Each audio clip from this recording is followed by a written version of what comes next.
Prime wise के तमाम दर्शकों का एक बार फिर स्वागत है। मैं इस वक्त मौजूद हूं काजी जमाल नासिर साहब के साथ, जो अल्पसंख्यक के पूर्व जिलाध्यक्ष और प्रदेश सचिव और डिस्ट्रिक्ट बिजनौर के तो अनगिनत बारी जो है उनको पद मिल चुका है। बहुत ही कद्दावर नेता है, समाजवादी पार्टी है। तो मैं स्वागत करता हूं जमाल भाई, आपका कैसे हैं? आपका भी स्वागत है जमील भाई। मैं ठीक हूँ जमील भाई। आपकी जमाल भाई, मैं सबसे पहले आपसे ये सवाल करना चाहूंगा, समाजवादी पार्टी में लगभग कितना टाइम हो गया आपको? कब से आप इस मेंबरशिप से जुड़े हुए हैं? समाजवादी पार्टी में मेरा राजनीतिक भविष्य जो है, वो जब समाजवादी पार्टी का जन्म हुआ 1991 में, तभी से मैं समाजवादी पार्टी में हूँ। नेताजी से तो प्यार बहुत पहले से था। जब जनता दल की सरकार में नेताजी मुख्यमंत्री बने थे, तब भी हम नेताजी के नारे लगाया करते थे। उसके बाद समाजवादी पार्टी का जन्म हुआ 1991 में। फिर जब से हम समाजवादी पार्टी के साथ उसी पार्टी में आज तक। तो 91 की अगर बात की जाए तो लगभग 35-36 साल से भी ज्यादा, 35-36 साल गुजाम दिया आपने इस पार्टी को। तमाम जो है पूरी उम्र आपने जो है अपनी करनी कथनी और जो कुछ सलाहियतें थी वो सब कुछ समाजवादी में पार्टी। क्या वजह है, कि क्या कारण है जमाल भाई आप जिला अध्यक्ष तक नहीं बन पाए? सलीम भाई, समाजवादी पार्टी में मुझे बहुत सम्मान दिया है जी। हमारी पारिवारिक दृष्टि इतनी अच्छी नहीं थी। नगर अध्यक्ष का पद जी, मतलब अंसारी नगर अध्यक्ष बने थे, तो उन्होंने नगर उपाध्यक्ष मुझे बनाया था। उसके बाद से इस हिस्से जब हमने समाजवादी पार्टी के करीब गए और एक गरीब परिवार का बच्चा मेहनत कर सकता था अपने पार्टी को लेकर, जो पूरा जीवन हमारा उसमें लगा, वो हमने लगाया। और कभी ऐसी इच्छा नहीं रही कि जिला अध्यक्ष जैसे पद को कभी हम लेते। लेकिन इसके अलावा पार्टी के अंदर मान सम्मान बहुत मिला है। समाजवादी पार्टी के फाउंडर मेंबर और जनक आदरणीय स्वर्गीय मुलायम सिंह यादव जी, वो मुझसे बहुत प्यार करते थे। कई बार मेरा उनके साथ बैठना हुआ। अपने शहर के कुछ लोगों को भी मैं नेताजी के पास लेके गया, जैसे इलियास नंबरदार थे, छुट्टन ठेकेदार थे और डॉक्टर नीम अंसारी, इनको भी मैं लेके गया। और नेताजी से इन लोगों ने भी देखा नेताजी मुझसे कितना प्यार करते थे। जिस काम के लिए भी अगर नेताजी से कोई कहा है तो उन्होंने हमेशा सम्मान दिया। और एक कार्यकर्ता को सबसे अच्छी बात ये मिलती है कि उसको सम्मान मिल जाए जिस पार्टी में वो रहता है जी। 35-36 साल का एक लंबा अरसा होता है जमाल भाई। तमाम कुछ आपने उतार चढ़ाव देख लिए होंगे, इसमें कोई शक नहीं है। और यकीनन जो है आपकी जो वैल्यू होनी चाहिए वो अगर पार्टी दे रही है तो ये तो बेहतर बात है, क्योंकि आपकी भी तमाम उम्र पूरी उम्र गुजर गई समाजवादी पार्टी में, और शायद इन फ्यूचर भी शायद किसी और पार्टी को ज्वाइन कर पाए। आखिर क्या वजह रही जमाल भाई? हो सकता था पार्टी विधानसभा का या लोकसभा का ये टिकट, और इतने पुराने संघर्ष और डेडिकेट पर्सन को कहीं से तो कोई टिकट दे सकती थी, हो सकता था। हम लोगों ने जब समाजवादी पार्टी को ज्वाइन किया है, जो हम समाजवादी पार्टी में रहे, तो उस वक्त 1991 में और 92 में जो उत्तर प्रदेश और हिंदुस्तान के हालात थे, उस वक्त माइनॉरिटी की कंडीशन बहुत खराब थी। देश का वातावरण बहुत धूमिल था, चारों तरफ अराजकता थी। आज से भी ज्यादा धूमिल था। हाँ, उस वक्त भी ज्यादा धूमिल था, चारों तरफ अराजकता थी, अशांति का माहौल था। लोग आजादी के साथ कहीं आ जा नहीं सकते थे। सड़क ट्रेन में सफर करना मुश्किल हो रहा था, बस सफर में सफर करना मुश्किल हो रहा था। उस वक्त में एक चिंगारी की एक उम्मीद माननीय मुलायम सिंह यादव के रूप में प्रदेश के लोगों को और देश के माइनॉरिटी के लोगों को दिखाई दी कि हाँ, कोई एक व्यक्ति, एक ऐसा लीडर है जो सही बात करता है, जेन्युइन बात करता है। इतने बुरे हालात में जब पूरा देश ही राममय हो गया था और मशीनरी भी पूरी तरीके से बदल चुकी थी। नहीं, मशीनरी बदल दी गई थी, लेकिन इतना तो था कि जैसे आज है मशीनरी या सिस्टम, इतना हाईजैक उस वक्त में नहीं था।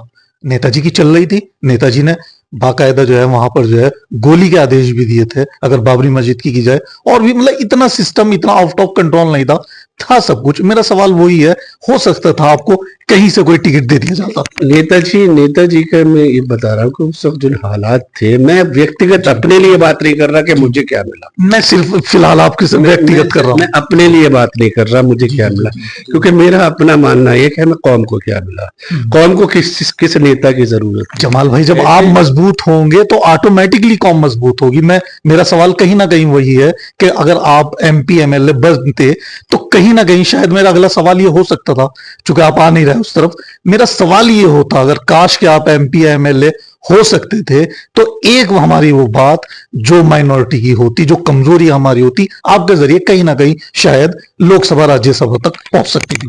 हाँ बिल्कुल, आप सही कह रहे हैं। जब हमने 1991 पार्टी को ज्वाइन किया तो हमारा बचपना था, 24 साल की हमारी उम्र थी।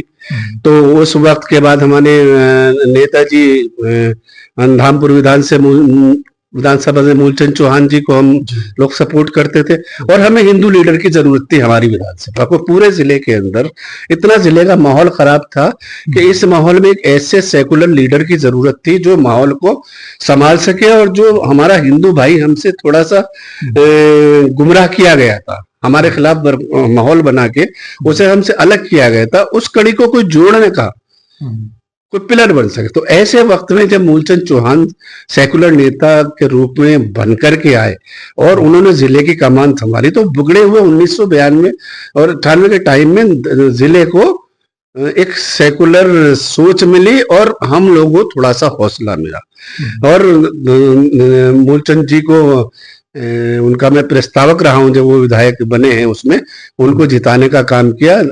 उसके बाद प्रताप सिंह सैनी यहाँ पर आए अमरोहा लोकसभा से, उनका चुनाव जिताने में अहम रोल अदा किया। मैं उस वक्त नगर अध्यक्ष था और माननीय मूलचंद जी का भी बहुत बड़ा समर्थन मुझे था।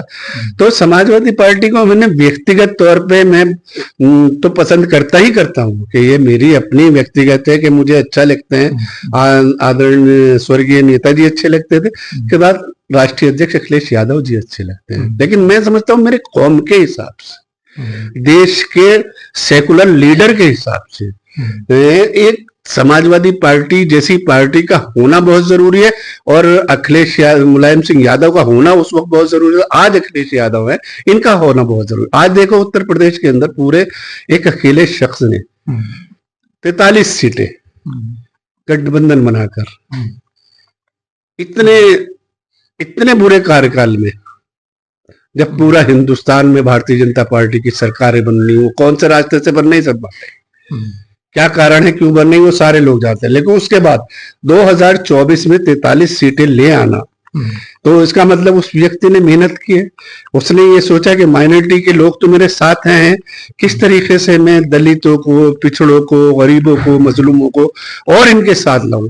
PDA का फार्मूला बनाया और उन्हें साथ लेकर 2024 में 43 सीटें दी। भारतीय जनता पार्टी की सरकार को आज मजबूर सरकार बना दिया जो दो कांधों पर टिकी हुई है, वरना एब्सोल्यूट मेजोरिटी में सरकार आती है अगर राष्ट्रीय अध्यक्ष अखिलेश यादव ने इतनी कठिन मेहनत न की होती, इतनी सूझबूझ से टिकट ना दिए होते कि 81 सीटों में 16 सीटें 17 सीटें कांग्रेस को दे दी गई। उसके बाद जो बची हुई सीटें हैं उसमें 4 मुस्लिम प्रत्याशी उतारे और 4 केवल यादव प्रत्याशी उतारे, और बहुत सी जनरल सीटों पर रिजर्व प्रत्याशी उठा के हिंदुस्तान में एक मिसाल कायम की कि सेकुलर वोट, जनरल वोट के अंदर कोई छुआछूत नहीं, कोई भाई भतीजावाद नहीं है, कोई ब्रादवाद नहीं। अगर सही आदमी कोई चुनाव लड़ने के लिए आएगा तो हम उसको जिताने का वादा करेंगे। ये प्यार, इसकी हिंदुस्तान को जरूरत है। जी। व्यक्ति कोई भी हो, किसी जात का हो, किसी धर्म का हो, किसी कास्ट का हो, जहां से वो उसे खड़ा कर दे और वहां की जनता उसे जाए, तो ये हमारा हिंदुस्तान है। बहरहाल मैं असल में इस इंटरव्यू को धीरे धीरे मैं लाना चाह रहा था उस तरफ। मैं चाह रहा था कि फर्स्ट पार्ट में आपकी राजनीति की और उसके बाद जो है देश की राजनीति की बात हो। चलिए, आपने बहुत जल्दी कर दी। आपने कहा कि हमें सेकुलर हिंदू की जरूरत थी, तो कहीं ना कहीं वो आपको मिले हैं।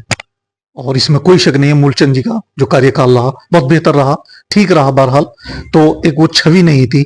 लेकिन मैं आपसे ये कहना चाह रहा हूं, आपने कहा है कि सेकुलर पार्टी है समाजवादी पार्टी, कहीं ना कहीं असर दिखा है समाजवादी पार्टी में भी उस राजनीति का, उस विचारधारा का।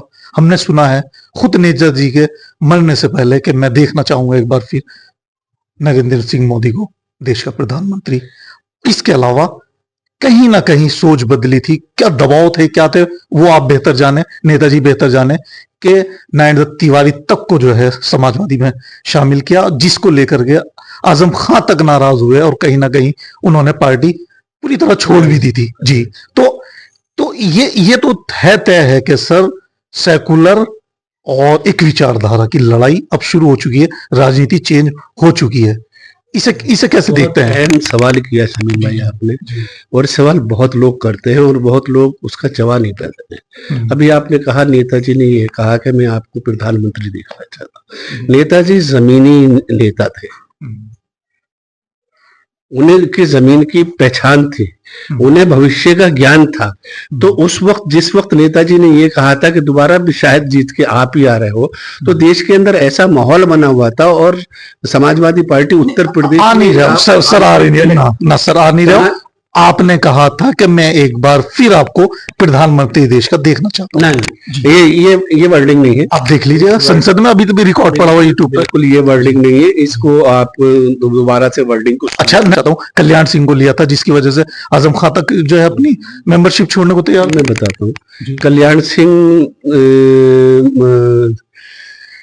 और एक बार साक्षी महाराज को नेताजी ने, मैंने नेताजी का क्या कहना था, नेताजी का कहना यह था कि मैं उत्तर प्रदेश से भारतीय जनता पार्टी को दफन करूंगा। मैं मेरे होते समान उत्तर प्रदेश के अंदर या देश के अंदर माइनॉरिटी का कोई बाल बाका नहीं कर सकता। उसको अपने आप को मजबूत करने के लिए आगे भारतीय जनता पार्टी के मजबूत स्तंभ कल्याण सिंह को लाके उन्होंने समाजवादी पार्टी जिंदाबाद का नारा लगवाया, और मुसलमानों के लिए फलाह बहबूदी में उसी कल्याण सिंह ने, जिस पे आरोप है बाबरी मस्जिद लगाई थी, तोड़वाई गई थी, उसी कल्याण सिंह के घर पे बाकायदा 300 लोगों ने नमाज पढ़ी थी। ये वक्त का तकाजा है। भारतीय जनता पार्टी को आप कैसे कैसे कमजोर करोगे? भारतीय जनता पार्टी के अंदर उन्होंने कल्याण सिंह को जब अवहेलना हो रही थी, उनको लाया, उन्हें मनाया कि आप आओ, आपको समाजवादी पार्टी के साथ रहना चाहिए, आपने माइनॉरिटी के लोग आपके लिए बुरे नहीं है। हमारे तस्वीर, हम मुसलमानों की तस्वीर अच्छी करके पेश करी कि नहीं, हिंदुस्तान में रहने वाला मुस्लिम खराब नहीं है, तभी तो कल्याण सिंह आए थे समाजवादी पार्टी में। और उसके बाद साक्षी महाराज मजबूत चेहरा थे भारतीय जनता पार्टी के उस वक्त में। साक्षी महाराज को तोड़ा था उन्होंने, साक्षी महाराज को तोड़ के भारतीय जनता पार्टी की को कमजोर किया था और सीएम बने थे। तो ये वक्तन फवक्तन भारतीय जनता पार्टी को कमजोर करने के लिए जो डिसीजन नेताजी को लेने पड़े कि किस तरीके से भारतीय जनता पार्टी देश की पे हावी ना हो जाए, देश को बर्बाद ना कर दे, नेताजी जानते थे भारतीय जनता पार्टी देश को बर्बाद कर दे। क्या नेताजी भी हिंदू कार्ड खेलना चाहते थे इस चीज को लेकर के? आपको यह सबको एहसास होगा, आजम खां के पीछे जो है एक जन सैलाब था उस वक्त में। जब ये फैसला लिया गया, आजम खां ने वो करके दिखाया। तो कहीं ये हिंदुत्व, सॉफ्ट हिंदुत्व को तो के साथ जो है एक राजनीति का पहल तो नहीं थी, जिसको आजम खां साहब ने फेल कर दिया। और मैं इसी में सवाल जोड़ना चाहूंगा, क्या आजम खां की वजह से नुकसान है या ज्यादा फायदा पहुंचा उस वक्त में? आदरणीय आजम खान जी हमारे नेता है, बड़े नेता है, और माननीय नेताजी ने खान साहब को नहीं निकाला गया था। खान साहब नेताजी की या पार्टी में किसी दूसरे लोगों की वजह से पार्टी को छोड़कर खुद चले गए थे। और जब नेताजी ने महसूस किया कि आजम खां पार्टी को छोड़कर गए हैं और ये गलत हुआ है उनके साथ, तो नेताजी पूरे कुनबे को लेकर रामपुर आए थे। पूरा सैफई परिवार रामपुर पहुंचा था और नेताजी की मोहम्मद आजम खान साहब की मान मुनव्वर की गई थी, उनको मनाया गया था और बाइज्जत मोहम्मद आजम खान को पार्टी में शामिल किया गया। अच्छा, ठीक है, कोई भी पार्टी हो, कोई भी एक समिति हो, कोई भी एक गठन हो, फाइनेंस की जरूरत पड़ती है। उसके बगैर कोई भी मसला हल नहीं हो सकता। फिर से आजम खान साहब अमर सिंह को लेकर के एक फाइनेंशियली तौर पर बहुत मजबूत थे। अमिताभ बच्चन, जयप्रदा, इसके अलावा संजय दत्त और भी तमाम वो लोकल एक्टर जो राज्य के थे, उनको लाने की वो कोशिश कर रहे थे। फिर पंगा आजम खान साहब का। मैं इसलिए मैंने ये सवाल किया, शायद आप बैकग्राउंड देख लेके, फायदा है या कहीं ना कहीं नुकसान दिया? तो थोड़ा सा मनमुटाव जिया प्रदा को लेकर आजम खां और माननीय अमर सिंह में रहा है। ये तो बड़े नेता जानते हैं, बड़े नेता इसको बता जाएंगे। लेकिन हम जैसे छोटे कार्यकर्ताओं ने जो समझे थे, क्योंकि हम जो भी कार्य करता है मेरे जैसा, जो बड़ी कोई टूट फूट होती है तो उससे दुखी होता है। तो कहीं ना कहीं आजम खां की भावनाओं को ठेस पहुंचाई गई थी स्वर्गीय अमर सिंह जी द्वारा, और जयप्रदा को लाने के बाद कहीं उनको डाउन करने की कोशिश की गई थी। तो चूंकि आजम खां पार्टी के फाउंडर है, नेताजी के साथ साथ वो जन्मदाता है, तो उन्हें लगा कि मेरी अवहेलना हो रही है, तो उन्होंने साइड कर लिया अपना। लेकिन 6 महीने भी नेताजी के बगैर, आजम खां के बगैर नेताजी चल नहीं पाए, और हर वक्त नेताजी आजम खां को याद करते थे और आजम खां को लेकर के आए। ठीक है सर, मैं समझता हूं कि आजम खान साहब टक्कर ले रहे हैं अमर सिंह से। इससे पहले जो आपने बताया भाजपा के, वो उनसे टक्कर समझ में आती है बात कि अपनी बराबरी के।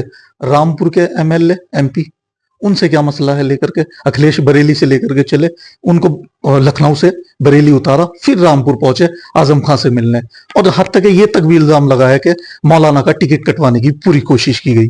ये इसे क्या कहेंगे? देखो, ये बहुत ऊपर की राजनीति है जी, और इसमें क्या चीज चल रहा है, अंदरूनी क्या चल रही है। माननीय मोहम्मद आजम खां तो चाहते थे राष्ट्रीय अध्यक्ष चुनाव लड़े रामपुर से, और उस वक्त जिसको वो टिकट देना चाह रहे थे उसको टिकट हुआ नहीं हुआ।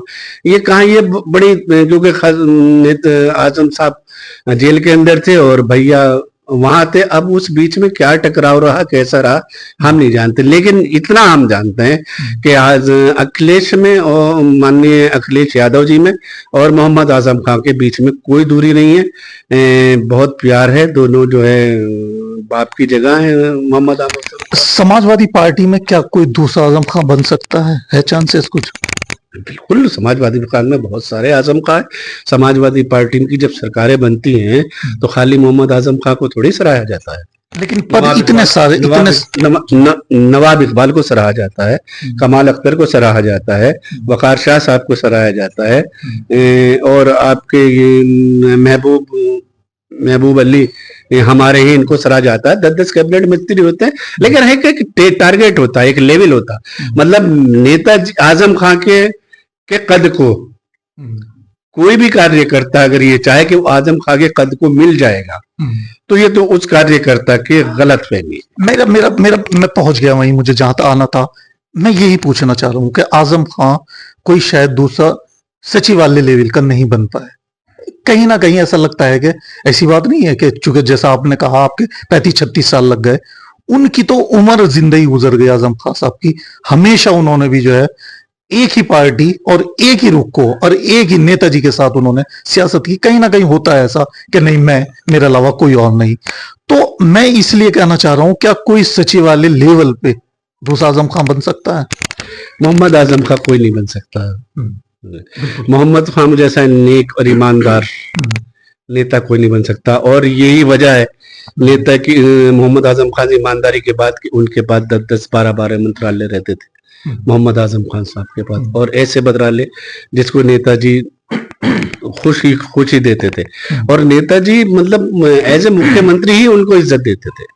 लोग भी यही समझते थे, हमारे दौर के जो आम कार्यकर्ता हैं, कि आजम खां की बहुत वैल्यू, उसको आप याराना भी तो कह सकते हैं। आजम खां और मोहम्मद मुलायम सिंह यादव जी की उम्र देखिए आप, लगभग बात है, उनका संघर्ष देखिए, राजनीतिक संघर्ष देखिए, तो बिल्कुल साथ साथ है। तो वो जहां उन्होंने एक पार्टी को कयाम दिया, तो वो वाला ताल्लुक जो मेरा और आपका हो सकता है, वो शायद तीसरे का ना हो, क्योंकि वो मतलब पार्टी के कारकुन होने के साथ बहुत अच्छे साथी भी थे, जेलें काटी हैं दोनों साथ में। तो उनकी जगह कोई क्यों लेने की सोचेगा, और कैसे बन जाएगा आजम खां? हालांकि ये तो आता जाता वक्त है, वक्त बदलेगा, कल को कोई आएगा, कल को कोई आएगा, कल को कोई और आएगा, किसी का वक्त आएगा। लेकिन मोहम्मद आजम खां जैसा तो हिंदुस्तान में कोई राजनेता पैदा होने का। आपने कहा 2024 में बहुत जबरदस्त परफॉर्मेंस रही समाजवादी पार्टी की, 43 गठबंधन के साथ सीटें लाई हैं।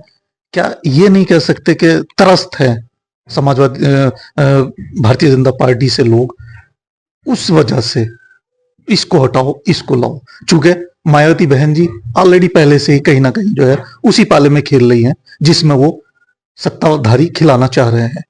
ये भी एक रीजन है या नहीं आपकी नजरों में कि लोग परेशान थे नौकरी को लेकर के, तमाम चीजों को लेकर के, महंगाई को लेकर के, गैस सिलेंडर हो, चावल हो, कुछ भी हो, तो क्योंकि राज्य उत्तर प्रदेश में समाजवादी पार्टी कहीं ना कहीं बेहतर परफॉर्मेंस कर सकती थी, इसलिए लोगों ने विश्वास किया, ना कि अपने किसी परफॉर्मेंस। मैं आपके सवाल को बहुत अच्छी जगह, बहुत अच्छा सवाल आपने किया, लेकिन यकीनन त्रस्त है। त्रस्त उत्तर प्रदेश में नहीं है, त्रस्त तो भारतीय जनता पार्टी की सरकार से पूरे हिंदुस्तान में जनता है। लेकिन उन त्रस्त हुए लोगों के लिए संघर्ष किसने किया? उनको त्रस्त हुए लोगों के ऊपर जो विपदा कठिन वक्त पड़ता है, उनके बीच लोगों को जाके खड़ा कौन हो रहा? एकमात्र ऐसा माननीय अखिलेश यादव जी ऐसे नेता हैं जो इस वक्त सड़क पे हैं। मान लीजिए किसी का अगर एक्सीडेंट हो जाए तो वो सड़क पे उस एक्सीडेंट के वाले मरीज को उठाएंगे, हॉस्पिटल पहुंचाएंगे। अगर उन्हें पता चल जाए कि कहीं बड़ी दुर्घटना हो गई तो वो जाएंगे और वहां पे उसके परिवार के लोगों को आर्थिक मदद भी देंगे। विपक्ष का एक नेता हिंदुस्तान को देश के आजाद होने से लेकर आज तक ऐसा सीएम या ऐसा नेता नहीं मिला विपक्ष का कोई भी, जो भी विपक्ष में रहते हो किसी की अपनी जेब खास से 5 रुपए की मदद कर पाया हो। ये अकेले राष्ट्रीय अध्यक्ष अखिलेश यादव की सोच है कि कहीं कोई घटना किसी के साथ घट जाती है, जहां सरकार की जिम्मेदारी होती है उसकी आर्थिक रूप में मदद करने की, वो सरकार नहीं करती और समाजवादी पार्टी के राष्ट्रीय अध्यक्ष अखिलेश यादव करते हैं। इसलिए जिंदा है अखिलेश यादव, इसलिए 2024 का रिजल्ट आया, इसलिए जो गलती 2019 के चुनाव में, 2014 के चुनाव में उत्तर प्रदेश के लोगों से हुई थी, उसका सुधार लोगों ने 2022 के चुनाव में कर दिया था। सरकार समाजवादी पार्टी की 2022 के चुनाव में ही बन गई थी, बेईमानी के जरिए उस सरकार को हरा दिया गया। सब लोग जानते हैं कि 1922 की जो सरकार चल रही है ये बेईमानी से बनी हुई सरकार है, और वरना उसका देख लो जो रिजल्ट 2022 में आया था वही रिजल्ट 2024 में आया है। वही जनता है। 2024 में 43 सीटें आ गई हमारी और 7-8 सीटें बेईमानी करके हरवा दी गई, तो जनता वही है। लेकिन इसको संभालने वाला एक लीडर थे। आज प्रदेश में आप बताओ कौन सा लीडर है जो जमीन पर? हर जगह समाजवादी पार्टी का नेता खड़ा होता है, स्वयं अखिलेश यादव खड़े होते हैं। धरती पुत्र नेताजी, विकास पुत्र अखिलेश यादव। अखिलेश यादव जमीनी नेता है, जमीन पर रहकर काम कर रहे हैं, लोग ही मदद कर रहे हैं। वो एक्सीडेंट हो, कोई मसला हो, बीएलओ की मौत हो, हर एक को जो है कहीं ना कहीं कुछ ना कुछ दान कर रहे हैं, मदद कर रहे हैं। उसके बावजूद जो है लोग योगी को पसंद कर रहे हैं, ये समझ में नहीं आती बात। कहाँ पसंद कर रहे हो? सेकंड बार योगी जी मुख्यमंत्री उत्तर प्रदेश के कैसे? मैं नहीं जानता, आप बता रहे हैं चोरी से, कैसे प्रूफ करोगे? हमारे जिले की 3 सीटें गई हैं, 280 वोटों से 2 सीटें गई है और 1 सीट 1100 वोट से गई है वो, और सबने देखा है। ये जग जाहिर है कि यहाँ ऐसा हुआ है। लोग ठगे रह गए जब 2022 में सरकार बनी और आंधी समाजवादी पार्टी की सरकार की चल रही थी। भारतीय जनता पार्टी के दिग्गज मंत्री टूट के समाजवादी पार्टी में आ गए और उन्होंने चुनाव लड़ा उन्होंने, और उसके बाद सरकार उसकी बन गई। अगर योगी जी की ही सरकार बनी थी तो उसके बाद जो बाई इलेक्शन हुए थे 11 सीटों के अंदर, उसमें समाजवादी पार्टी के प्रत्याशी क्यों जीत गए? अच्छा, मैं आपसे एक बात करना चाह रहा हूँ। आपने भी कई दफे कहा है ये कि बहुत कम मार्जिन से जो है हमारी हार हुई है, हराया गया है। चलिए, हराया गया बकौल आपके, मैं नहीं कह रहा हूँ बात। तो मैं ये पता करना चाह रहा हूं कि बसपा बिल्कुल बैक फुट पे होने के बावजूद, विकास पुरुष होने के बावजूद, इतनी मदद करने के बावजूद, तो होना तो ये चाहिए था कि अपनी अपनी कॉन्स्टिट्यूएंसी में वोट इतने मार्जिन में नहीं बल्कि 15-15, 20-20 हजार की जो है बीट देनी चाहिए थी भारतीय जनता पार्टी को, और हो ये रहा है। ये समझ में नहीं आता है। आप विकास पुरुष हो और वोट जाता है भारतीय जनता पार्टी को। लोकतंत्र में 100% रिजल्ट तो आपको नहीं आ सकता, 100% जनता आपको पसंद नहीं कर सकती, लोकतंत्र है। बहुजन समाज पार्टी को भी वोट तो पड़ा ही है, जब वो लड़ी है उसके प्रत्याशी को भी 47,000 वोट पड़ा। आप तो एक लफ्ज कह के चोरी की है उसको बिल्कुल जो है खत्म कर देते हैं उनके वोट को। भाई एक सिलेंडर पे, प्याज पे, टमाटर पे सेंटर गिर जाती है। क्यों क्यों देंगे लोग वोट? जी, लोग वोट क्यों देंगे? मेरा तो यही आपसे सवाल है। प्रदेश में जो 2022 में आप ये कह रहे हैं ऐसा नहीं हुआ, तो लोग किस बात पे वोट देंगे? कोई विकास कहीं दिखाई दे रहा है? समाजवादी पार्टी की सरकार जब बन रही थी उसमें कन्या विद्या धन भी जा रहा था, हर घर में पैसा आ रहा था, बेरोजगारी भत्ता बन रहा था, सड़कें बन रही थी, चारों तरफ बाहर ही बाहर थी, कोई घर ऐसा नहीं था जिसमें पैसा नहीं आ रहा था, कोई छात्र ऐसा नहीं था जिसको छात्रवृत्ति नहीं दी जा रही थी, कोई बेरोजगार ऐसा नहीं था जिसको बेरोजगारी भत्ता नहीं दिया जा रहा था, ठेले फल फ्रूट वालों से ठेकेदारी तहबेदारी तक खत्म कर दी गई थी, समाजवादी पेंशन योजना के जरिए पैसा आ रहा था, वो सारी चीजें लोग लाभान्वित हो रहे थे उनसे। तो जब समाजवादी पार्टी से लोग लाभान्वित हो रहे थे तो वोट उसी को तो देंगे। 2017 का चुनाव तो मैं मानता हूं कि हम लोग हारे, 2017 का चुनाव हम लोग हारे क्योंकि उसमें कुछ पार्टी में अंदरूनी कलह भी रही, कुछ और वजह रही, और दूसरा नरेंद्र मोदी का पहला चुनाव था, उस लोग में भी भ्रम में रह गए। वो चुनाव हम हारे 2017 का, लेकिन 2022 का चुनाव हम नहीं हारे। 2022 के चुनाव में जनता को ये एहसास हुआ कि हमने अखिलेश यादव जी को हटाकर बहुत बड़ी गलती की है। जनता ने उसका प्रायश्चित किया और 2022 में हमारी सरकार बनवाने का काम किया था। और किस तरीके से रोका गया, सब लोग, भारतीय जनता पार्टी के लोग स्वयं जानते हैं कि हम किस सरकार को चला रहे हैं, कैसी सरकार है। और 2024 में जो फ्री इलेक्शन में यहाँ पर जनता में उबाल था, इतना गुस्सा था, इतना ज्यादा 2022 का गुस्सा था कि 2024 ने उस अवाम ने उसे भर भर के वोट दिए समाजवादी पार्टी के प्रति। मुख्यमंत्री उत्तर प्रदेश का समाजवादी पार्टी में ट्रांसफर हुआ था अखिलेश यादव जी को, तो उसके बाद विकास बहुत बेहतर कराया था अखिलेश यादव जी ने। तो ये सारी कंडीशन, जो कुछ योजना आपने गिनाई है, इतनी बेहतर बेहतर योजनाएं थी, सब कुछ बेहतर था, उर्दू टीचर थे और लोगों को काम था उत्तर प्रदेश में। इस सब के बावजूद जब सरकार नहीं आ पाई, अब तो ये समझ लिए कि दलित वोट पर टोटल निगाह है, कहीं ना कहीं उसको डाइवर्ट किया जा रहा है। जिला पंचायत में घोषित हो चुका है शायद ऑफिशियली तौर पर कि चंद्रशेखर आजाद और असदुद्दीन अवैसी जो है साथ आ रहे हैं। तो उस वक्त में इतना कुछ करने के बावजूद भारतीय जनता पार्टी बड़ी आसानी से मुख्यमंत्री बना दी है अपना। अब तो और बड़ा चैलेंज है जमाल भाई, कैसे पॉसिबल लगता है? आज ये जनता को तय करना पड़ेगा जी। लड़ाई फासिस्टवादी ताकतों से, भारतीय जनता पार्टी से फील्ड पे कौन कर रहा है, जित सरकार कौन बना सकता है, लोगों को भविष्य कौन उज्जवल कर सकता है। हम छोटे छोटे दलों में अपने वोटों को वितरित कर दें, या एक मजबूत किलेबंदी जिसको सिर्फ सहारे की जरूरत है, जो बिल्कुल जीता हुआ खड़ा है। 43 सीटें जीतने वाले का मतलब ये है कि वो विधानसभा लगभग जीता हुआ है, सत्ता बनी हुई है।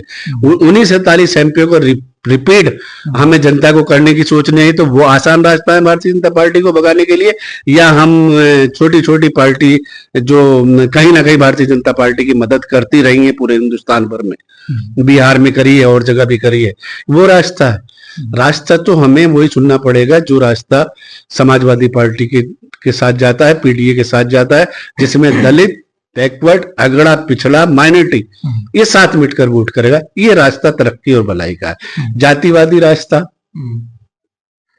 धर्म के उन्माद वाला रास्ता, ये देश की तरक्की का रास्ता नहीं है।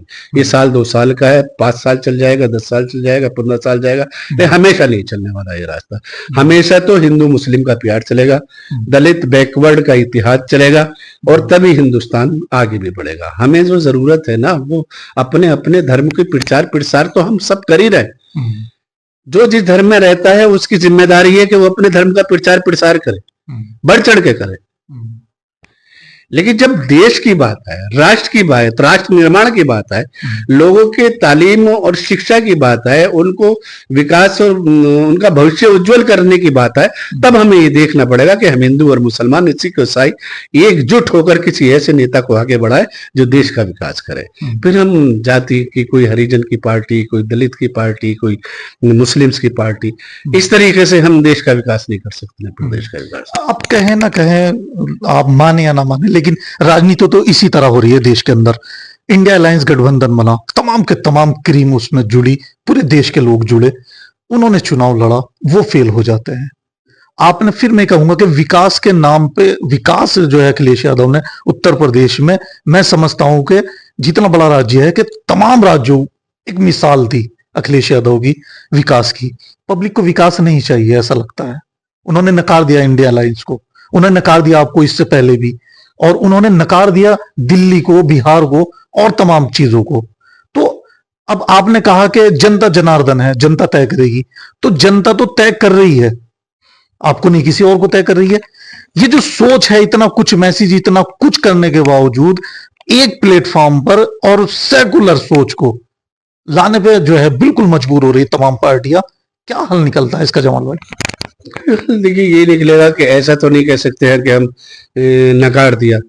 240 सीटें आ जाना विपक्ष की ये बड़ी बात है, और इनको 240 पे रोक देना ये भी बड़ी बात है। भारतीय जनता पार्टी की जिस तरीके से आंधी चली थी, और इनका नारा था 400 पार, अब की बार 400 पार, वहां लाके सत्ता पक्ष को 240 सीटों पे लाकर रोक दिया, और हम भी लगभग बराबर में हैं, 200 विपक्ष भी बराबर में। तो इंडिया गठबंधन ने बढ़िया काम किया है। थोड़ा सा और एक दो स्टेट में, जैसे बिहार नहीं संभाल पा रहा, क्यों नहीं संभाल पा रहा, क्या है, एक दो स्टेट और ऐसे संभल जाएं, और ये कहीं ना कहीं अंदर खाने जो एक दूसरे को टांग खिंचाने की राजनीति हो रही प्रदेश के अंदर, तो मैं समझता हूं फिर ही इसका उद्धार होगा। अखिलेश यादव जैसा लीडर चाहिए हमें प्रदेश में। जमाल भाई, ये बात सही है कि भारतीय जनता पार्टी यानी अगले चुनाव की, एक चुनाव की एडवांस में तैयारी करके चलती है। बिहार की अगर बात करें तो 10वीं बार जो है नीतीश जी को मुख्यमंत्री बनाया, तो सिर्फ चुनाव लड़ना ही काफी नहीं है। चुनाव के बाद फॉर एग्जाम्पल शादी और लड़की की विदाई कर दी, यहीं तक नहीं, उसके बाद भी बहुत कुछ चीजें होती हैं।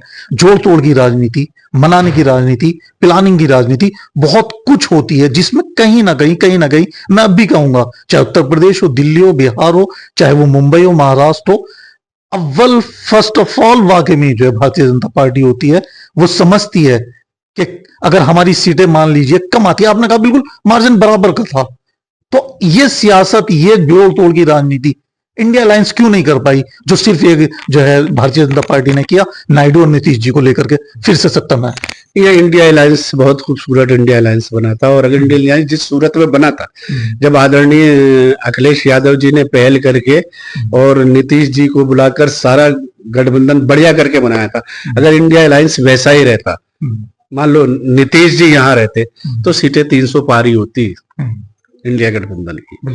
अभी किन की वजह से कहां से नीतीश जी चले गए, वो एक भारी चूक थी, जो लोग मानते भी है कि नीतीश जी को किसी भी हालत में नहीं छोड़ना चाहिए। नीतीश जी कहीं ना कहीं अपने आप में एक सेकुलर लीडर तो है ही, तो 10 साल से 10 बार मुख्यमंत्री बन जाना उनका, वो अपने आप में अपनी शख्सियत है। उनका बैकवर्ड हो, कुर्मी पे, अल्पसंख्यक पे उनका असर है, तो वो एक अच्छा मोहरा था नीतीश जी को, जब नीतीश जी के साथ मिलके इस गठबंधन, इंडिया गठबंधन को तैयार किया गया था।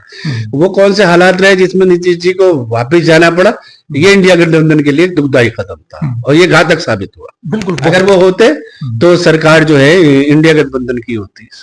बिल्कुल, तो ठीक है। और माननीय अखिलेश यादव जी तो बिल्कुल चाहते ही नहीं थे कि किसी सूरत से भी नीतीश जी को छोड़ा जाए जी। अच्छा, अखिलेश यादव और आजम खान जी में या उनके परिवार में कितनी बॉन्डिंग समझते हैं आप? जबरदस्त वाली, बहुत वाली, मतलब चचा भतीजों वाली, बाप बेटे वाली। ठीक है, तो मैं ये पता करना चाह रहा हूं कि जैसे कि आजम खान जेल से बाहर आए, तमाम जश्न था लोगों में, सपाइयों में और लोगों में, अखिलेश यादव जी भी वहां पर मिलने गए बाकायदा हेलीकॉप्टर से, तो उसके बाद फिर वापसी क्या है कि 2 पैन कार्ड, तो ऐसा लगता था कि बहुत कम बॉन्डिंग है। हालांकि आपने कहा कि बहुत अच्छी बॉन्डिंग है, ऐसा लगता था कि बहुत कम बॉन्डिंग है, और आम आदमी भी, आम कार्यकर्ता भी ये समझ रहा था कि आजम खान का अभी शायद पीछा नहीं छूटा, तो बस अखिलेश जी आए और एक चीज कैश करी कि हाँ हम साथ हैं, और अभी बहुत कुछ बाकी है। तो जब आम आदमी इस बात को समझ रहा है कि अभी पूरी तरह जो है आजम खान जी का पीछा नहीं छूटा, तो फिर इतना हल्का क्यों ले रहा है अखिलेश यादव? माननीय अखिलेश यादव जी पूरी तरीके से उस परिवार के साथ है। उनकी जो लड़ाई लड़ी जा सकती है, कोर्ट की लड़ाई तो वकीलों के जरिए लड़ी जाएगी ना, ये सड़कों पे तो नहीं लड़ी जा सकती। अच्छा, जो एक सबसे बड़ी हार भारतीय जनता पार्टी की कहाँ है? मोहम्मद आजम खां के लिए हारी भी है भारतीय जनता पार्टी, बौखलाई भी है। भारतीय जनता पार्टी में मोहम्मद आजम खां पे जितने भी मुकदमे लगवाए ना, वो व्यक्तिगत और झूठे मुकदमे लगवाए। अगर आजम खां खराब होते, आजम खां भ्रष्ट होते, तो कुछ कोई एक सरकारी घपला दिखाओ ना माननीय आजम खां के खिलाफ। 10-10 विभाग उनके पास रहे हैं, 10-10 मंत्रालय रहे हैं। अगर वो भ्रष्ट होते तो वो उनके उसमें घपले होते, उसमें घोटालेबाजी होती, उसके खिलाफ कोई मुकदमा होता है कोई? ये तो मतलब जबरदस्ती माहौल को वो अब्दुल को टाइट करने वाली पिक्चर एक आजम खां को इन्होंने फोकस कर लिया कि बस आजम खां पे जितने ज्यादा आप नट बोल्ट कर दोगे तो ये माइनॉरिटी के लोग डरे और सहमे हुए रहेंगे, ये कुछ बोल नहीं पाएंगे। तो इन बेचारों का हनन हो रहा है, इन पे जुल्म हो रहा है उनके जरिए। मतलब टारगेट आजम खां है, नाम आजम खां है, लेकिन पूरा टारगेट हिंदुस्तान में रहने वाला मुसलमान है कि इसको किस तरीके से डरा के, दबा के और सहमा के रखा जाए, ये है मकसद का। बकौल आपके कोई इतने बड़े कोई ऐसा कि कत्ल का या कोई 307 कुछ इस तरह का कोई मुकदमा नहीं है? 307 जी, उनके पास तो 376 उनके पास, या उन्होंने वो नगर पालिका जैसे बड़े मंत्रालय के मंत्री रहे हैं, तो नगर पालिका का इतना बड़ा कोई घोटाला हो, जल घोटाला हो, कोई ऐसा घोटाला लाओ ना। राजनीतिक व्यक्ति को अगर आपको इतनी पाक दामन छवि है जिसका एक खाता हो, जिससे विधानसभा की तनख्वाह उस खाते में ही आती हो, उस खाते की जांच सरेआम कर लो, तो उसमें तो ये फंसा नहीं पाए। अब किसी से सरकार का दुरुपयोग के बकरी चोरी, किताब चोरी, वोट चोरी, बैच चोरी, ये चोरी करके ये कर लिया। और ये हमेशा आजम खां से दर्द होता था, आजम खां की बैच चोरी हो गई, वो अगर पुलिस ने ढूंढ के ला दी तो इन्हें दर्द हुआ कि सारी उत्तर प्रदेश की पुलिस आजम खां की भैंसे ढूंढने। ठीक है, मैं आपकी टोटल एग्री करता हूँ आपकी बात से कि कोई इतना बड़ा उन पे कोई इतना बड़ा वो नहीं था मुकदमा कि जिसके लिए इतनी लंबी सजा दी जाए। चलिए ठीक है, मैंने मान लिया आईडिया और भी देश में जो है और भी नेताओं के पास डबल आईडी हो सकती है। कहीं ना कहीं मैसेज क्या ये दिया जा रहा है कि उत्तर प्रदेश में नहीं बल्कि पूरे हिंदुस्तान में अब अगर मुस्लिम कोई लीडर है मुसलमानों का तो वो असदुद्दीन ओवैसी है। इतने कम जो है छोटी छोटी चीजों पर जब चाहे डाल दिया जाएगा, और बड़ी से बड़ी चीज है, चाहे जितनी बड़ी चीज है वो बोल दें, और असदुद्दीन ओवैसी को उन पर कोई कार्रवाई नहीं होगी। क्या ये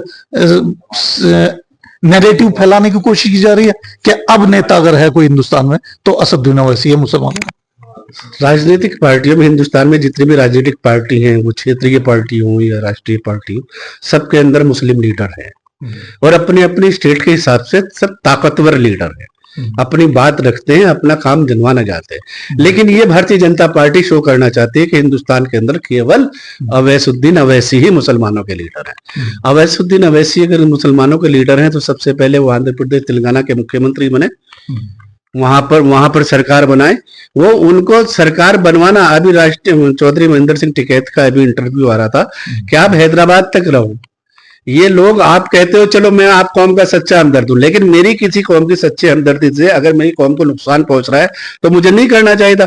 पूरे हिंदुस्तान का जुग्राफिया ही ऐसा है कि हम अपने हिंदू भाइयों के बगैर कोई राजनीतिक पार्टी सत्ता में ला ही नहीं सकते।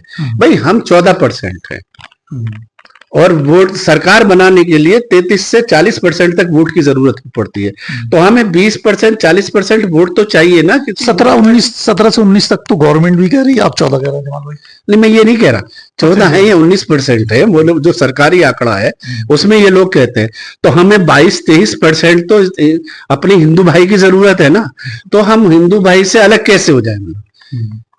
हम छोड़ दें जिनके साथ हमने जंग आजादी की जंग लड़ी है, जिनके साथ हमारा उठना बैठना है। अच्छा आपकी नजरों में असदुद्दीन ओवैसी बिहार में या दिल्ली में कहीं भी क्या वोट पोलराइजेशन करते हैं? बिल्कुल वोट पोलराइज होता है। तो इसका मतलब फिर कहीं ना कहीं तो फिर लाजमन नुकसान पहुंचाएंगे उत्तर प्रदेश के चुनाव में। उत्तर प्रदेश की जनता इतना बेवकूफ नहीं है, इन्होंने 2022 में ये करके देखा है, 2022 में किया, और हमेशा से देश को आजाद होने से पहले से लेके बाद तक एक आरएसएस की एक हमेशा सोच बनी कि कोई ऐसी मुस्लिम पार्टी खड़ी की जाए जो पहले इनको मुस्लिम का वोट काटे, और पहले कांग्रेस को कमजोर करने के लिए काम करते थे, मुस्लिम लीग के प्रत्याशी को उठवा दिया फाइनेंशियल मदद करके।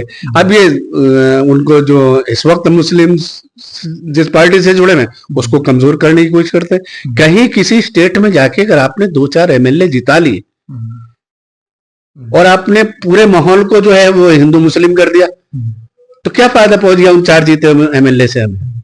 यहां से अगर आप चलें जमाल भाई पश्चिमी उत्तर प्रदेश में, मैं ये समझता हूं कि बड़े से बड़ा शाहनवाज हो, राणा, मुजफ्फरनगर, चाहे वो मीरापुर हो, चाहे वो बिजनौर हो, चाहे वो मेरठ हो, तमाम के तमाम मुस्लिम बहुल्य लोग चंद्रशेखर आजाद के साथ जुड़ रहे हैं और चंद्रशेखर आजाद ये समझ रहे हैं कि असदुद्दीन ओवैसी का साथ मेरे लिए बेहतर रहेगा। अब कितना ही इग्नोर मार लो, नुकसान पहुंचा कर रहेगा ये गठबंधन। क्या कहेंगे इसमें? देखिए, इंडिया गठबंधन जो है जी, उसके आगे कोई गठबंधन नहीं चलने वाला। और दूसरी बात यह है, जो भी लोग अपनी अपनी पार्टी, हर एक को अपनी पार्टी चलानी है, जिंदा रखने के लिए कुछ ना कुछ करना पड़ेगा।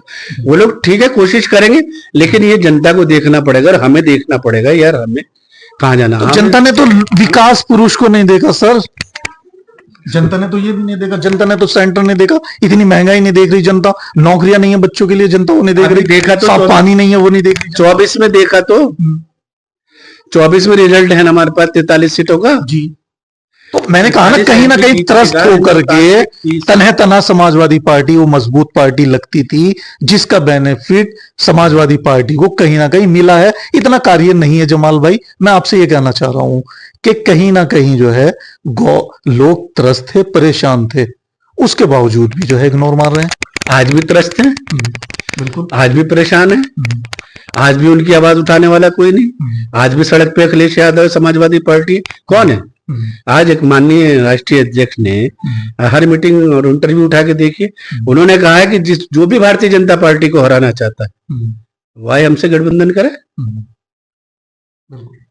तो एक खुले मिजाज का आदमी, खुले दिल का आदमी, जो खुले मन से गठबंधन करता हो और पार्टी को हिस्सेदारी देता हो। अच्छा, इतना क्यों नहीं खुल पाया दिल या राजनीतिक दरवाजे के असदुद्दीन ओवैसी को उसमें दाखिल कर लिया जाए? अब आपको तो पता है ना फिर कहां से हैं, जाए तो पहुंचा रहे कहीं से भी नुकसान, जाए बात करें ना नेताजी से। जी, मान लिए असदुद्दीन ओवैसी जी चाहते हैं अगर कोई मसला हल हो उत्तर प्रदेश के अंदर, वो कुछ भागीदारी चाहते हैं, तो जाकर राष्ट्रीय अध्यक्ष जी से बात करें, अपने स्रोत लगाएं कि भाई आपका बड़ा दल है, आप इसमें से कुछ हमारे बारे में सोचो, हमसे कोई बात करे तो वो देखें, वो बड़े नेताओं की बात है, किस जगह वो टिक पाएंगे। अच्छा, आपकी क्या राय है जमाल भाई, अगर मान लीजिए फॉर एग्जांपल अखिलेश यादव जी असदुद्दीन ओवैसी और शेखर के साथ गठबंधन कर लेते हैं, फायदेमंद रहेगा? ये राष्ट्रीय नेताओं की बात है, ये देखिए जहां और ये जवाब भी राजनीतिक स्टाइल है। ये जो सोच, जहां हमारी सोच खत्म होती है वहां राष्ट्रीय अध्यक्षों की सोच, नेताओं की सोच शुरू होती है। तो ये उन्हीं को देखना होगा कि कहाँ किस चीज को, देश को आगे बढ़ाने में, माइनॉरिटीज को आगे बढ़ाने में किसका है। मैं तो ये मानता हूँ कि उत्तर प्रदेश के अंदर समाजवादी पार्टी की सरकार में जितना मान सम्मान और जितना रोजगार माइनॉरिटी के लोगों को मिला है, वो आज तक देश को आजाद होने के बाद किसी पार्टी की सरकार में, बिल्कुल इसमें कोई शक नहीं है। मैं ये समझता हूँ कुछ और सोचना नहीं है। हमें लोग ये क्यों नहीं सोचते कि माइनॉरिटी के लोग क्यों नहीं छोड़ना चाहते अखिलेश यादव को। परिवार के लोगों ने भी छोड़ दिया था पीछे 2017 के इलेक्शन में, लेकिन माइनॉरिटी के लोगों ने उत्तर प्रदेश को नहीं छोड़ा, क्योंकि माइनॉरिटी 1991 की राजनीति से पहले इतना त्रस्त था, इतना परेशान था कि उसके ऊपर कोई सियासी रहबर हाथ रखने के लिए तैयार नहीं था। उस पर धरती पुत्र मुलायम सिंह यादव आए थे कि मैं हूं आपका, सियासत में मैं आपकी मदद करूंगा, मैं लोहा लूंगा भारतीय जनता पार्टी के लोगों से, आरएसएस से और बजरंग दल के लोगों से, और लिया। पार्लियामेंट के अंदर सीना तान के बोलते थे कि जब तक हिंदुस्तान में मुलायम सिंह यादव जिंदा है, माइनॉरिटी अल्पसंख्यक का कोई बाल बाका नहीं कर सकता। और ये हुआ। कि जितना मान सम्मान, और हम माइनॉरिटी के लोग इसलिए नहीं जाते। लोग कहते हैं ये तो सपा के हैं, सपा के हैं, सपा को ही वोट देते। भाई वो उसने कुछ हमारे लिए किया है ना, कोई कुछ तो। मैं अकेला थोड़ी समाजवादी पार्टी में हूँ। इस प्रदेश की 95% जनता समाजवादी पार्टी को माइनॉरिटी की वोट करती है। तो ये 95% जनता बेवकूफ थोड़ी होगी। अच्छा, तो इसमें तो इधर आके अब ऐसी को सोचे, चंद्रशेखर जी को सोचे या किसी और को सोचे, भाई कुछ तो इन्होंने अच्छाई देखी होगी, कुछ तो इन्हें ऐसा लगा होगा कि हाँ यार, उत्तर प्रदेश के अंदर एक ये लीडर ऐसा है जो हमें साथ लेकर चला है, हमारे दुख दर्द में काम आया। हिंदुस्तान में रह रहे हैं। माइनॉरिटी ने शायद इतनी बार अखिलेश यादव को मुख्यमंत्री नहीं बनाया जितनी बार बहन मायावती को बना दिया था।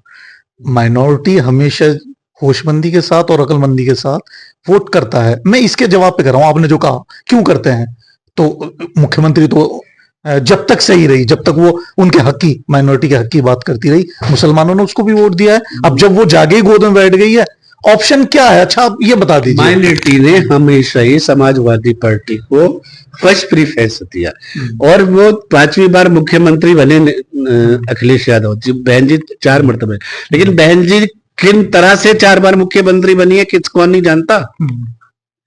अवसरवादिता थी ना। नहीं, मेरा सवाल वही है, मुस्लिम वोट तो गया ना, मुस्लिम वोट गया ना, तभी तो बनी।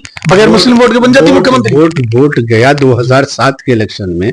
2007 के इलेक्शन में ऐसा वोट गया जो उसमें बड़ी तादाद में गया, लेकिन बाकी में तो वो कैसे मुख्यमंत्री बनी है सब जानते हैं। बाकी में जब वो संघर्ष ही करना छोड़ दिया, वो जाके एक विचारधारा की गोद में बैठ गई, चाहे वो सीबीआई का खौफ हो या चाहे कोई भी राजनीतिक पॉइंट हो, वो बैठ गई है। क्यों जाएगा फिर कोई? जब आपसे मुझे मोहब्बत है, आप मेरे जिम्मेदार हैं, मेरी जिम्मेदारी जब तक आप उठा रहे हैं तो मेरा फर्ज बनता है ना कि मैं आपको सपोर्ट करूं। जब जिम्मेदारी उठानी छोड़ दी, नहीं, मैं ये कह रहा हूं कि ख्याली पुलाव ना बनाया जाए कि सिर्फ और सिर्फ मुसलमान जो है पसंद करता है समाजवादी पार्टी को।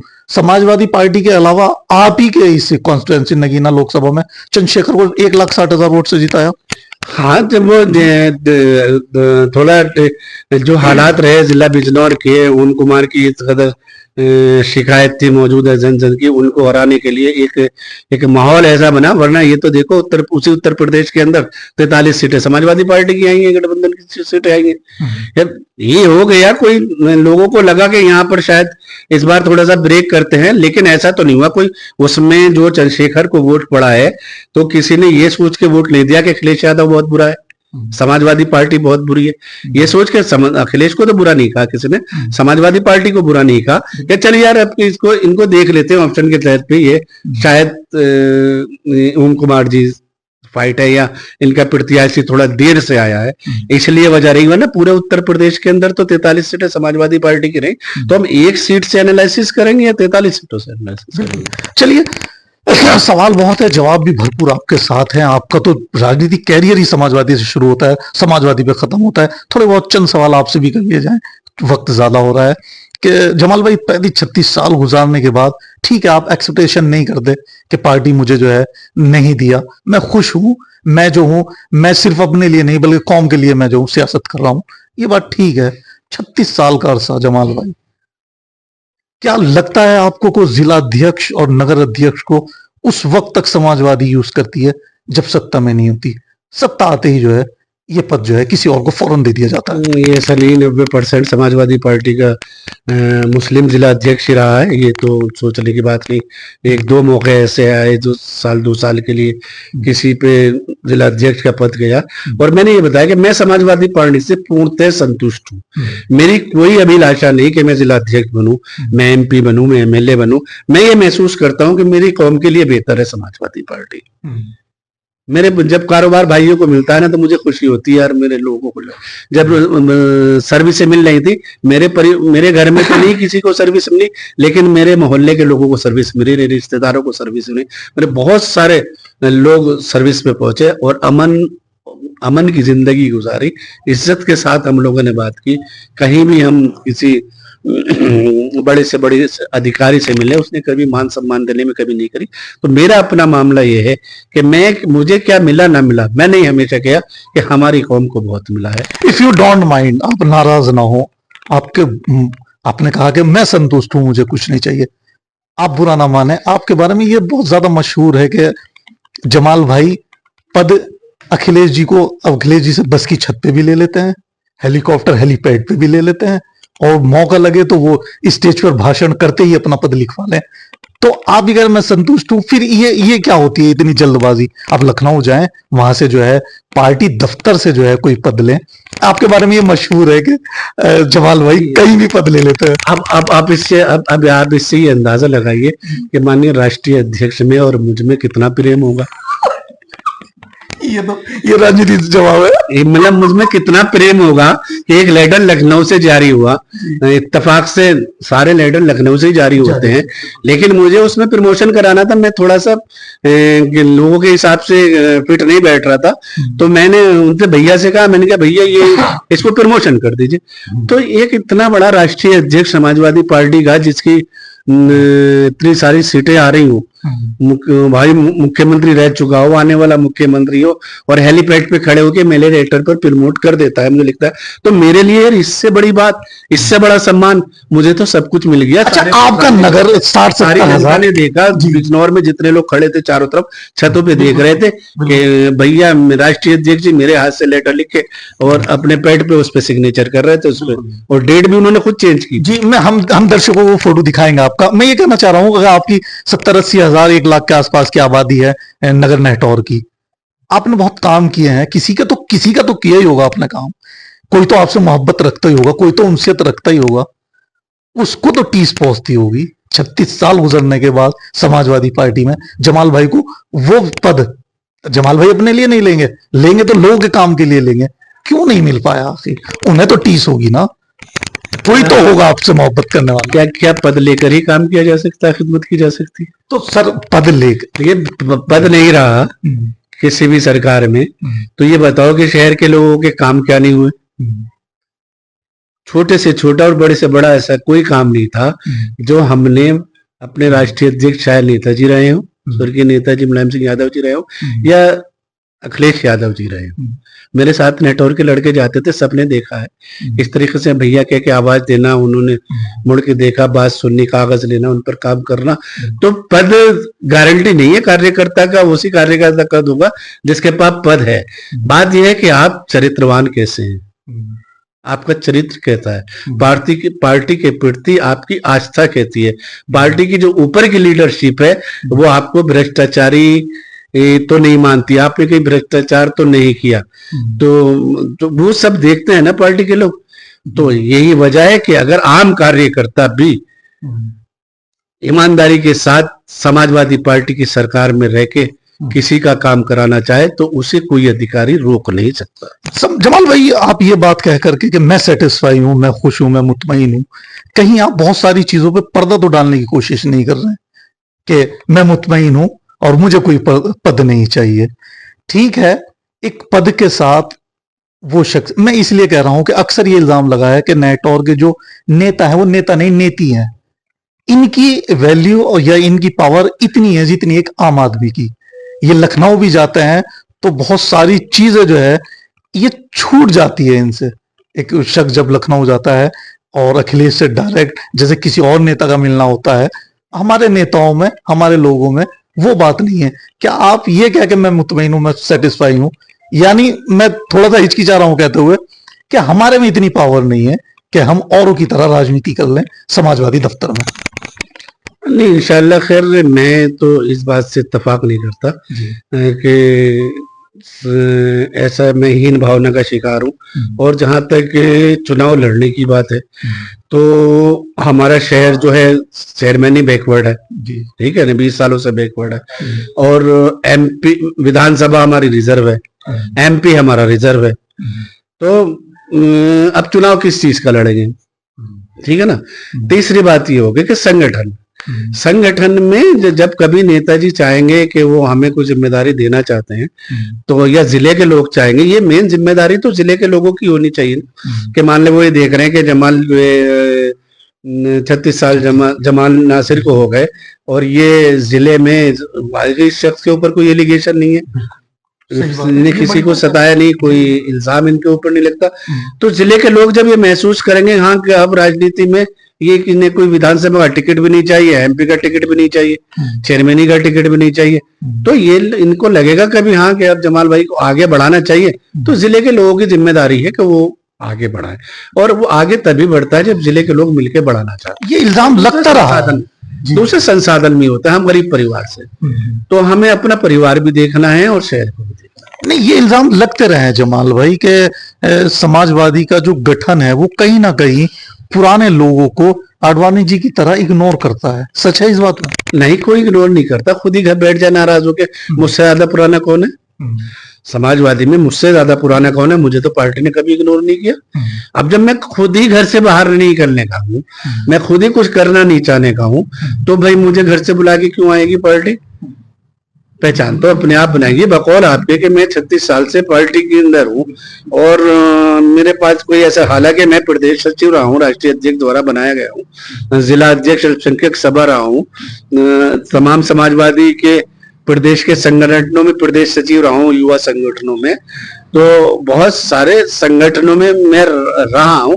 तो अब ये अगर ये इल्जाम मैं लगाऊं ना कि पुराने की कोई कीमत नहीं है, पुराने की कीमत इतनी है, अगर मैं जिला बिजनौर के अंदर जाता हूं तो पूरे जिले के लोग सम्मान के साथ खड़े होते हैं, मेरी इज्जत करते हैं, कदर करते हैं, और राष्ट्रीय अध्यक्ष भी हमें पहचानते हैं, हमारे नेता हमारी बात सुनते थे। एक कार्यकर्ता को राष्ट्रीय अध्यक्ष डायरेक्ट पहचान ले और मंच से आपको अनाउंस कर दे, तो उससे बड़ा सम्मान और क्या मिलेगा?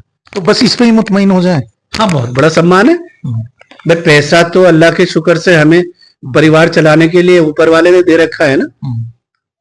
दो रोटी खाने के लिए हमें सुकून की 2 रोटी मिल रहा है, इज्जत से हम जिंदगी गुजार रहे हैं। आप पूरे शहर के अंदर अगर इस 1 लाख की आबादी में मेरे पीछे कहीं जाके जिक्र करोगे राजनीतिक व्यक्तियों में, तो वहां आपको यही जिक्र मिलेगा कि जमाल नासिर एक बहुत अच्छा लीडर है, बेबाक छवि है, ईमानदार है। ये इज्जत मुझे किसने दी है? ये आने वाले जो है विधानसभा 2027 की अगर बात की जाए, डिस्ट्रिक्ट बिजनौर की 8 सीटें ऑलरेडी 4 आप पहले हार चुके थे। अब ऑलरेडी जो है कहीं ना कहीं ये कि मीम और भीम का गठबंधन होने जा रहा है। क्या देखते हैं, कितना आसान रहेगा? आप इससे उल्टा कहिए ना, 4 हम जीत चुके थे जी। मैंने इसलिए कहा कि 7 रिजल्ट जो है डाउन रहा था, वरना 7 तक पहुंच गए थे। अब 4 हमारी जीते, पहली बार 4 जीते जी। समाजवादी पार्टी की जो जीते 2022 के चुनाव में जीती, पहली बार 4 सीटें जीती थी हमारी, और जीतो तो इस बार 8 भी गई थी, लेकिन वो 1 सीट को हम मानते हैं अफजलगढ़ वाली, उसमें बड़ा मार्जिन था, उसमें हमारे 15, 16, 17 हजार से वो हमारे मानने वाली जीते कि वो हमारे, लेकिन यहाँ पे हम 7 सीटें जीते थे। और इंशाअल्लाह ताला ये 2027 का चुनाव है, 2027 का चुनाव में 8 सीटें जीतने का प्रयास होगा, और इंशाअल्लाह ताला समाजवादी पार्टी की सरकार पूर्ण बहुमत से बनेगी। मैं न्यूज रिपोर्टर हूं, मैं आपके पक्ष की क्यों कहूंगा? मैं तो 4 वही कहूंगा ना जो आपने छोड़ दी। इतना कुछ जो है मजबूत होने के बावजूद आप 4 हार गए, मैं तो उसी को बात करूंगा। मेरा अगला सवाल आपसे ये था, हारे नहीं हराए, वो तो आप कह रहे हैं ना, मैं तो यही कह रहा हूं ना आप हारे हैं। मेरा कहने का मतलब ये है कि अब कितना आसान रहेगा सर, जबकि पर हमें दलित और मुस्लिम जहाँ 3 सीटों पे हमें, जैसे हेटौड़ थी 55,000 वोट मिलता था इससे पहले चुनाव में, 2017 के चुनाव में। धामपुर की सीट थी, हमें 60,000 से ज्यादा हमें वोट नहीं मिलता था। बिजनौर की सीट थी, वहां हमें ज्यादा वोट नहीं मिलता था। लेकिन 2022 का चुनाव होता था, नेटौर में 78,000 वोट मिला। 55,000 से हम कहाँ पहुंचे थे? 78,000 से पहुंचे थे। धामपुर की सीट पे हमें 60,000 से ऊपर वोट नहीं मिला, हम 80,000 के करीब धामपुर में पहुंच गए थे।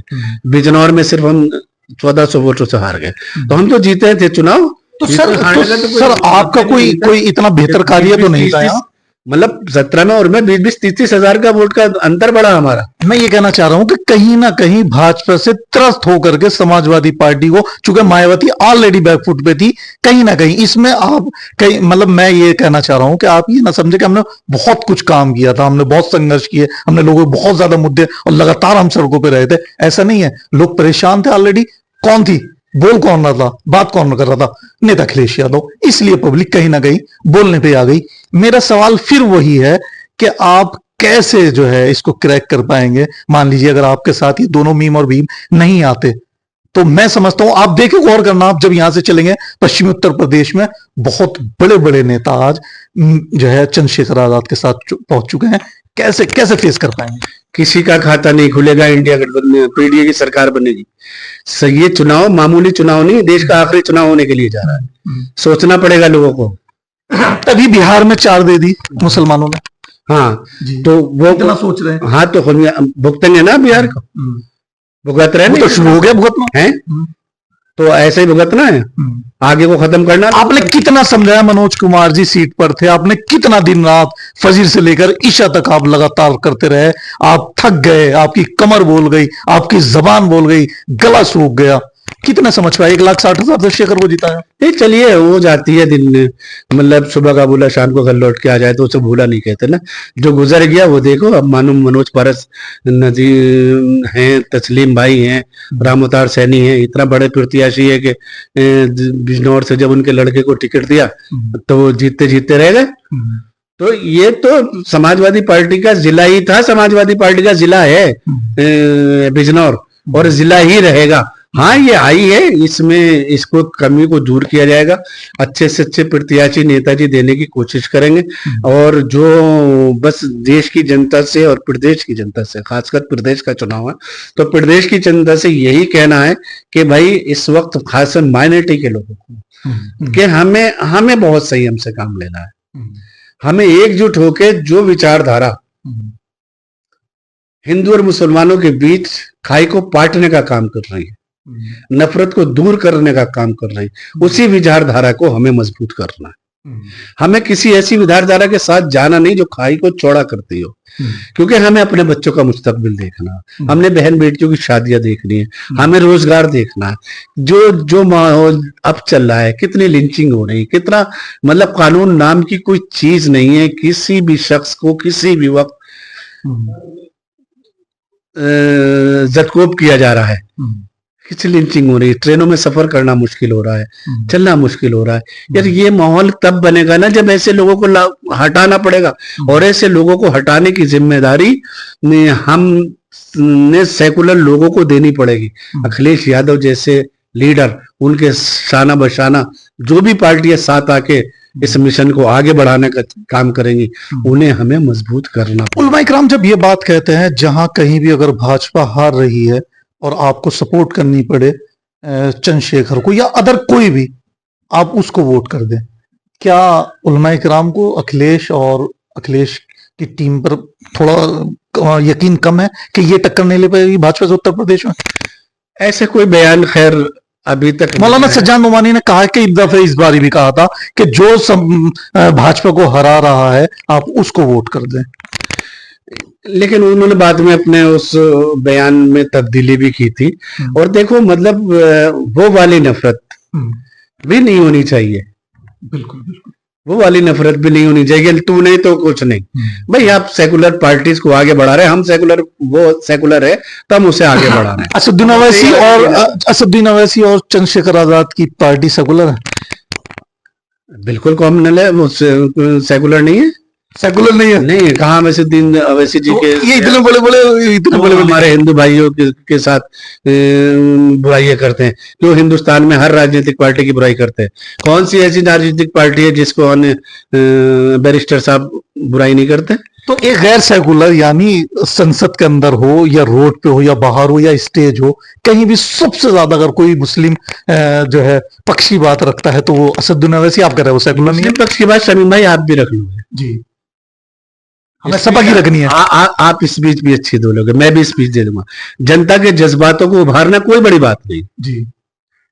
किसी भी तालिब इल्म को खड़ा कर दीजिए, वो जनता का को बरगला देगा। नहीं जमाल भाई, ये काम तो माशाल्लाह आप जितना अच्छे बोलते हो, मैं क्या कह रहा हूँ, आप जितना अच्छा बोल लेते हो ये गॉड गिफ्ट है। ये जो आप कह रहे हैं ना, कोई भी हर एक के बस की बात नहीं जमाल भाई, मैंने सुना है बहुत सारों को और आपको भी नहीं है, हर एक में वो बात नहीं होती। मैं ये कह रहा हूँ, ये नेताओं को, पब्लिक को जज्बाती करना कोई अच्छी बात नहीं है। बिल्कुल हाँ, जज्बात करना अच्छी बात जज्बाती करना अच्छी बात नहीं, उनको शऊर देना, उन्हें अकल देना, कहाँ हमें सही चलना है, कौन सा हमारे लिए रास्ता सही है, वो रास्ता हमें दिखाना पड़ेगा ना। हिंदुस्तान में रहना है, रहना तो हमें हिंदुस्तान में है ना, इसी उत्तर प्रदेश में रहना, इन्हीं अपने हिंदू भाइयों के साथ रहना है, तो इनसे हम नफरत करके रहेंगे? ये हमें नफरत भरी निगाहों से देख के हम पूरी जिंदगी इसी खुशफहमी का मतलब इस जलालत का शिकार होते रहे कि यार हमारा हिंदू भाई हमसे नफरत करता है। हमें तो हर हालत में अपने उस हिंदू भाई को, जिसको दिग्भ्रमित कर दिया गया, जिसे हमारे खिलाफ उसके दिल में जहर भर दिया गया कि मुसलमान खराब है, मुसलमान बुरा है, 15% से खतरा है, इस हिंदू भाई को समझाना है कि भाई हम तो तुम्हारे छोटे भाई हैं। अच्छा, कितनी कोशिश की समाजवादी पार्टी में रह करके इस तरह जो जो क्या नाम है, गैर सेकुलर है, जिसे कहते हैं आप एक कट्टरवादी, कितनी मेहनत की है समाजवादी पार्टी में उन लोगों को समझाया जाए समाजवादी की विचारधारा ये है, सेकुलर है, साथ रह करके विकास की और अच्छाई की और बेहतर की जो है तरक्की करे देश, कितनी कितनी कोशिश की है? पीडीए क्या है जी? पीडीए क्या है या ये कहिए कितने लोग समझ पाए पीडीए क्या है? यही तो पीडीए, इसीलिए तो पीडीए बना है आदरणीय राष्ट्रीय अध्यक्ष लीग यादव ने, इसीलिए तो पीडीए है, दलित, मुस्लिम, अल्पसंख्यक, पिछड़ा, इन सबको एक किया जाए, करीब किया जाए हिंदू और मुसलमानों। जो दूरी इन्होंने बढ़ाई है भारतीय जनता पार्टी के लोगों ने, इनमें प्यार और प्रेम इनमें भरा जाए, कूट कूट के एक दूसरों के पास लाया जाए। ये तो पीडीए, ये समाजवादी पार्टी सोच है। ये समाजवाद क्या है? आप सल्लल्लाहु अलैहि वसल्लम समाजवाद नहीं लाए, तो ये समाजवाद है, हम समाजवाद को जिंदा कर। मैं इसलिए कह रहा हूं कि आपने जो है ये जो अजीत सिंह के लड़के हैं इसके साथ गठबंधन किया था, तो वहां पर तो ये जो है, चलिए पीडीए शायद बाद में आया या जब तक था ये मुझे नहीं पता था, तो पीडीए का कोई असर दिखा नहीं जमाल भाई उस वक्त में गठबंधन किया था। पीडीए अब बना है 2024 में। मैं तो यही कह रहा हूँ, तो पीडीए के 24 में असर रहा है, 43 सीटें आ गई, पीडीए का असर रहा है। उस वक्त सिर्फ गठबंधन हमारा इनसे था, लोकदल से था उस वक्त जी, किसी और से नहीं था जी। चलिए आखिरी सवाल, समाजवादी पार्टी आने वाले वक्त में विधानसभा में लगभग आपकी नजरों में कितनी सीटें, कितना बीट और कैसे जो है सत्ता जो है हासिल कर पाएगी? पूर्ण बहुमत से सरकार बनेगी। किस आधार पर?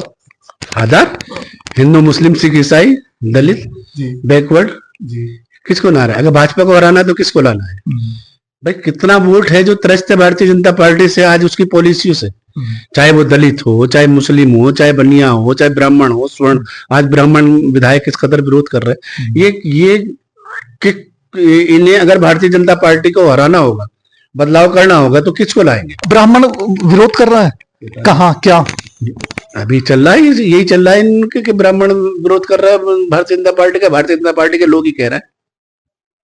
चलिए, तो अभी 43 विधायकों ने, जो ब्राह्मणों ने मीटिंग की थी, तो उन लोगों पर वो लगा दिया गया कोई कि ये बैठक नहीं कर सकते इस तरह की। तो कहीं ना कहीं वो महसूस कर रहे हैं कि ब्राह्मण हमसे नाराज है, और जो भी इनकी पॉलिसियों से नाराज होगा वो किसको बढ़ाएगा? वो समाजवादी पार्टी को बढ़ाएगा, माननीय अखिलेश यादव जी को बढ़ाएगा। और आज अखिलेश लखनऊ चलना है, कल हम लखनऊ जा रहे हैं, समाजवादी पार्टी का एक डेपुटेशन कल लखनऊ जा रहा है माननीय अखिलेश यादव जी से मुलाकात करने के लिए, अपने सीट की स्थिति को बताने के हिसाब से। तो आप दिखाएंगे आपको कितनी भीड़ है लखनऊ के अंदर। पैर रखने के लिए जगह नहीं होती समाजवादी पार्टी के दफ्तर में। आप जाइएगा और उधर भारतीय जनता पार्टी का सत्ता का दफ्तर होगा, आप उसको भी देखना जो सत्ता का दफ्तर है, और आप विपक्ष का दफ्तर देख लेना, आप भी अंदाजा कर लेंगे सरकार किसकी चल रही।